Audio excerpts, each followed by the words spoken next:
Bonjour à tous et bienvenue, c'est Michael ici pour Tactica Imperialis et aujourd'hui je vous apporte un rapport du combat de Age of Sigmar. Pour ceux qui ont suivi ma série, mon projet de modélisation, vous reconnaissez mon armée de Stormcast Eternals. Il y a des modèles que j'utilise que vous n'avez pas vu dans la série car j'ai fait un peu plus de progrès avec l'armée, mais c'est comme ça. Aujourd'hui, je joue 900 points. Je voulais jouer 1000 points, mais je n'ai pas fini 5 modèles que je vais avoir besoin de faire ça. Mais c'est pas important. Je joue 900 points contre le Seraphon. C'est une armée contre qui je n'ai pas joué depuis 2 ans. C'est 2 ans depuis que j'ai joué contre Seraphon avec leur nouvelle aptitude d'allégeance, etc. Ils vont être très différent et une très grande épreuve pour mon armée car je ne voulais pas jouer contre quelque chose comme Zinch car j'ai entendu l'histoire de Zinch et c'est des cauchemars provoqués par Zinch, mais les Séraphons, ils sont une armée intéressante et une bonne épreuve, une bonne première épreuve pour mon armée. Alors, comme avec la série, c'est une vidéo bilingue. J'ai créé déjà la vidéo en anglais, c'est dans la description pour les Anglais qui veulent voir un peu de mes opinions, car la vidéo que vous allez voir aujourd'hui, c'est plus en direct. C'est les enregistrements directs au lieu de la vidéo en anglais où c'est un commentaire après le fait que j'ai joué.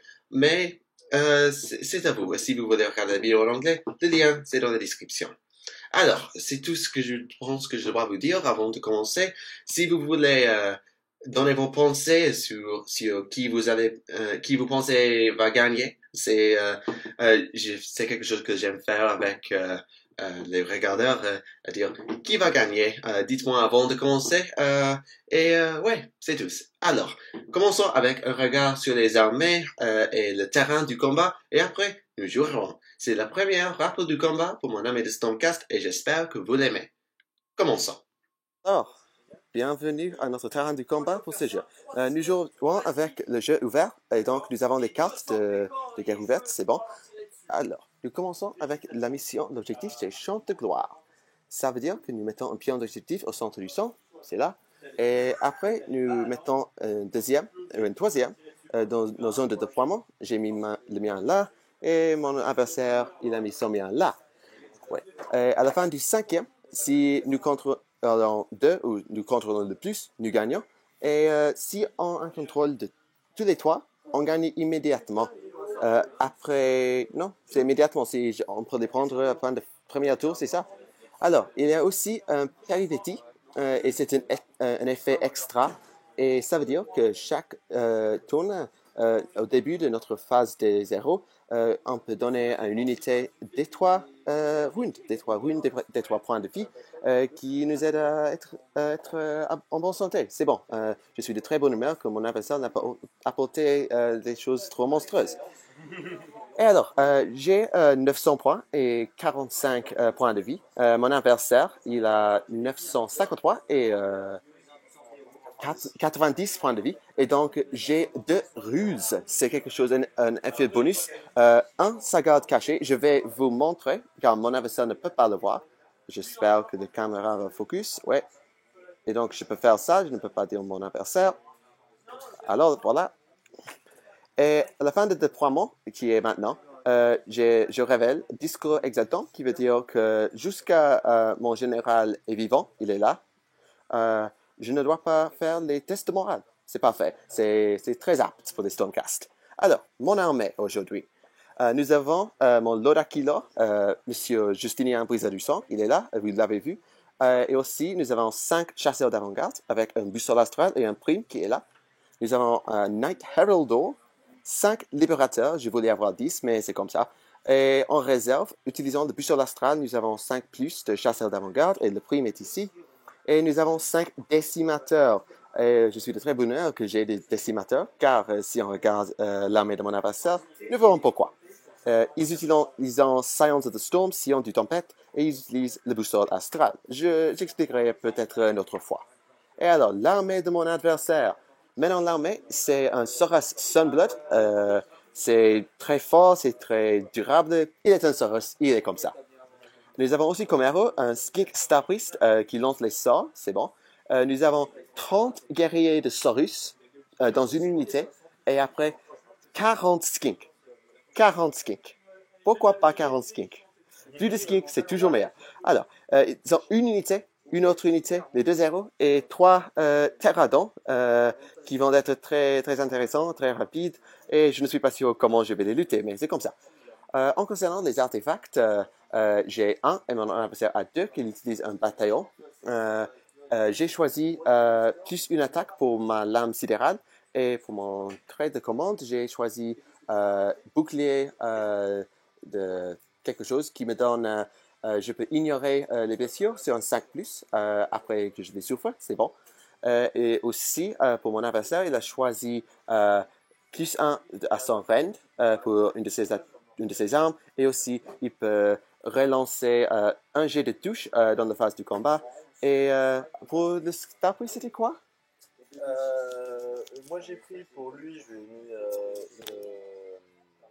Le rend et le relance de touche. c'est ça. Non, lui c'est les pénalités, il a moins 1 au rend. Ah, le rend, ouais. Ouais. Et le rejet de touche, c'était son trait. Oui, et il rejoue une touche ratée par phase de combat. Ouais. Et pour le Star Et je Priest? lui ai mis au Star Priest, je lui ai mis un prisme qu'il peut utiliser pour faire une décharge d'énergie sur 12 pouces. Ok. Infliger potentiellement des 3 dégâts. Ok, c'est peut-être puissant, c'est intéressant de toute façon. Et alors, nous irons sur 4x4 et j'ai fini le déploiement au début car ils sont en réserve, ils ne sont pas ici, ils sont à la côté, ils sont en Azir. Et donc, j'ai décidé que je vais... Qu'est-ce que je vais faire? Je vais permettre à mon adversaire à commencer. D'accord. Mon adversaire va commencer et nous souvenons les objectifs là, là et là. Contrôler le plus à la fin de 5e tour et c'est la fin du combat. Alors, vous avez vu les armées, vous avez vu le terrain et nous commençons. Allons-y. Alors, c'est la fin du premier round du combat. Mon adversaire a pris un tour, j'ai pris un tour. Et alors, c'est comme ceci. Les Saurus ont bougé comme ceci et les Skinks aussi. Les Skinks avaient été affichés avec un sort qui est -1 pour les jets de touche. C'est un peu intéressant. Et aussi, leurs attaques avec leur bouche font plus de dégâts. Ils ont 2 attaques à cause du bataillon, mais ça ne compte pas pour ce tour. Alors, les avances ne faisaient rien pour y attaquer à Parange. Et durant le tour de Stonecast, les paladins sont arrivés ici, les décimateurs, et ils ont raté le charge, problème. J'utilisais l'attitude de commande pour Monsieur Brisé du Sang, le Dracula. Il a disparu, il est arrivé ici, il a tiré les terradons et le Knight Herodor utilisait son habilité de son Thunderblast pour tuer un autre. Et ils l'ont chargé, ils l'ont tué un autre. Et c'était la fin de ça. Leur morale est trop grande pour faire lui voler. Les Saurus, ils ont pris beaucoup plus de dégâts. Ils ont perdu 7. Et de plus ont volé à cause de chocs de bataille. Les autres chasseurs d'avant-garde sont là. Là, les libérateurs sont là. Et à la fin du premier tour, nous aurons un objectif chacun. Alors, pour déterminer ce qui va commencer le deuxième round, mon opponent a jeté un 3 et je jette 5. Ceci, c'est le problème avec Age of Sigmar, que j'ai toujours eu double turn. C'est quelque chose que je n'ai jamais aimé, mais je ne vais pas comprendre, je suppose. Je me sens mal si je fais ceci. Je me sens mal. Mais je n'ai jamais gagné un rapport de bataille en Age of Sigmar, et donc je dois faire ce que mon armée doit faire. Si je jouais contre Kiran chez moi, je ferais le double turn. Mais excuse mon adversaire, mais c'est comme ça. Alors, les Stonecast vont prendre le deuxième tour pour commencer le deuxième round de bataille, et nous retournons à la fin du deuxième pour voir ce qui s'est passé. Voilà. Alors, c'est la fin du deuxième round du combat, et il y avait beaucoup de sang froid. Et alors, j'ai commencé, et j'utilisais mon Lorakilo, qui est mort. Il est là, il est mort, pour avancer ici et tuer les Skinks. Mon adversaire a admis, il a fait une erreur, il a oublié de retraiter avec les Skinks, et donc j'ai pu tuer 5 ou quelque chose comme ça. Et après, 8 envolés à cause du choc du combat. Grâce au décimateur qui donne un modifié de moins 2, ils ont chargé des Saurus, ils ont tué beaucoup de Saurus et 5 de Saurus envolés. Ils ont perdu 2 guerriers et l'homme avec le Star Soul Mace, il a perdu 2 points de vie. Mais c'est pas mal, personne ne vole, mais les Saurus, seulement 4 restent. Ils ont tué 26 entre les 3 unités car les chasseurs d'avant-garde ont tué, je pense qu'ils ont tué des skinks en général. Non, les skinks ont fait une retraite, ils ont tué un Saurus seulement. Mais le Sunblood, il s'est guéri à cause des soins réparateurs. Et il a chargé et il a tué mon Lodakilo, qui est très énervant, car je ne peux plus... je dois prendre les tests pour le choc de bataille et je ne peux plus faire des téléportations. C'est un peu énervant, mais c'est comme ça. Et alors, à la fin de la deuxième round, j'ai là, les séraphons là, et je vais être là quand je veux. Et donc, pour le troisième round de combat, qui va commencer?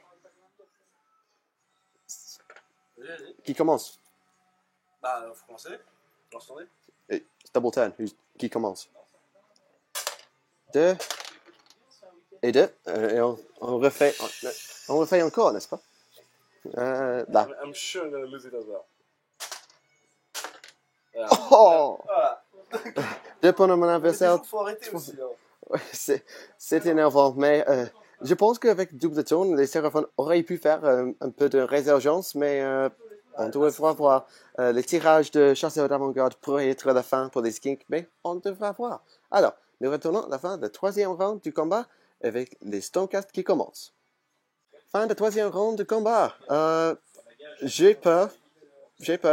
Les chasseurs d'avant-garde ont attaqué ici. Ils ont tué le Star Priest, mais mon erreur, je les ai laissés un peu trop proches au Sunblood. Il a pu attaquer et les tuer. Sinon, j'aurais gagné à cause de la condition de victoire. Si on contrôle 3 pions d'objectif à la fin de la tour, j'aurais gagné. Mon erreur, oups.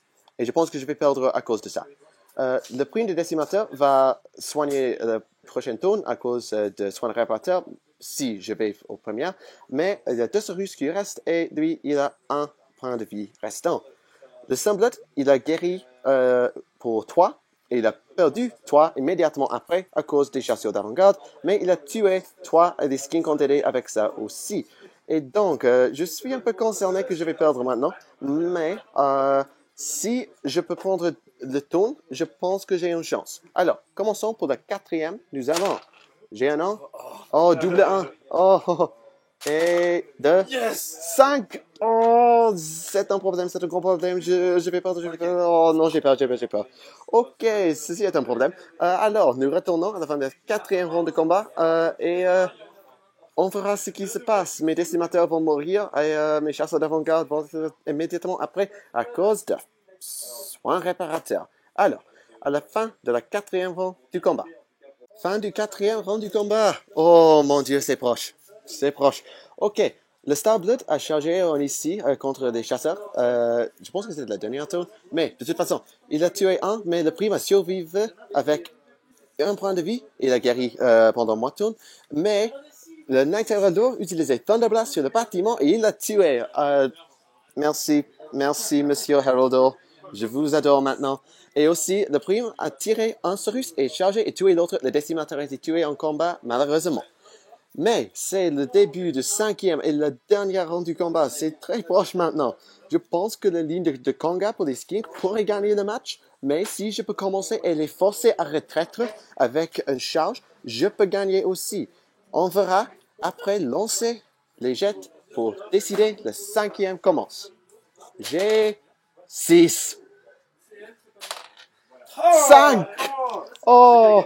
Quand c'est important, Sigmar est avec moi pour la 10e, 100e fois. Et c'est comme ça. Et donc, les Stonecast vont commencer pour le 5e round de combat. Et quand nous retournons, ça sera la fin du match. J'espère que vous l'avez aimé. Voilà, commençons. Alors, fin du 5e tour. Oh mon Dieu, je ne peux pas le croire. Ok. Pendant mon tour, j'utilisais le Thunder Blast pour tuer un skink et j'ai essayé d'utiliser le pistolet de Bosto, mais j'ai échoué, le sauvé avec un 6. Et après, nous avons décidé, et j'ai essayé de charger, j'étais double 1. Grand problème, double 1, je ne peux pas essayer de bloquer avec mon chasseur d'avant-garde, mais c'est comme ça. Après, les skinks avancés, désolé pour le bruit maintenant, les skinks ont avancé et ils ont tué le prime de chasseur d'avant-garde qui le laisse 3 boules de Night Owl 2 qui est sur l'objectif. Tu peux voir, il est là. Et donc, 3 boules, on doit être plus que 3 de lui. Et donc, si on doit être entre 3 de l'objectif pour gagner, ou pour le clandre, il essaie de charger et il jette double 1. Je souhaite que vous aurez pu le voir. C'était incroyable. Et donc, le résultat à la fin de 5e tour, les Stormcast ont 2 objectifs et les Séraphins ont 1. Et donc, c'est la fin du match. Bien joué, monsieur. J'y crois pas à la fin. C'est incroyable. Tension, grosse tension. Ouais. Je dois admettre, j'avais de la chance. Les chocs de bataille, les doubles tours en deuxième et le double 1 à la fin.